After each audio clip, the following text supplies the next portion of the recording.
we have to speculate a bit here, like it's still very early days for these type of instruments. I'm very optimistic about those instruments, by the way, and I think there's many maximalists in general that have a bit more pessimistic take on institutional adoption and treasury companies, and I think that's unfair. I'm very much a proponent of these products. Because it means integration. I mean, and on one hand, and so that's where I guess the view differs. And some of the hardcore maximalists would say like Bitcoin is being co-opted by the fiat system and they're trying to control it, where I really see it as a Trojan horse. I mean, for me, it's inevitable. It's just game theory.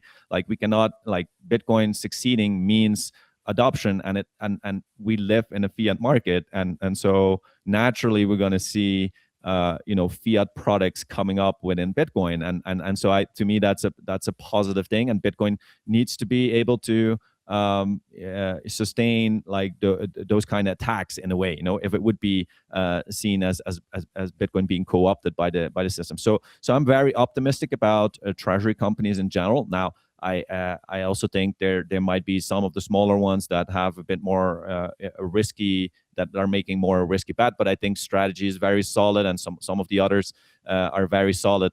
STRC, yeah, for me the most positive thing there is not so much within the Bitcoin space, and hopefully, I mean, digital credit or products come out of it, and that could function as a kind of as a transition phase before, in my opinion, Bitcoin is becoming used as money in general. Because I think once we're like at some point, and to me it has become more of like a generational thing, but I think Bitcoin is going to function as the reserve asset for the world. We're in that adoption curve, like the power law curve, which I still think is valid, and so Bitcoin is on that track. But like there will be a whole transition phase where we'll live with Bitcoin and the dollar, and we see examples of that. Like, why is El Salvador using the dollar and Bitcoin at the same time? Like, because it's not possible yet to live on a pure Bitcoin standard. Bitcoin is too volatile. It's still in this adoption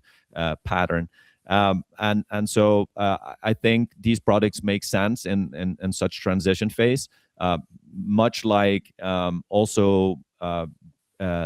Bitcoin-backed loans make a lot of sense, but eventually on a Bitcoin standard, maybe having a loan doesn't make as much sense. It will be more equity-based and less loans, and so it's speculating obviously about a future Bitcoin standard there. But I'm very optimistic about treasury companies in general. I think they will play a huge role, but mainly if I look at STRC.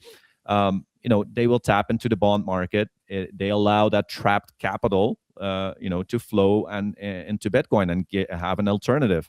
And so I think that's a very optimistic thing, and it will be a lot of demand for Bitcoin coming out of that. And so within the Bitcoin space itself, yeah, I'm optimistic. I hope there will be cool like new products that are attractive as well to retail. But I think the main play here is like unlocking that capital from the bond market.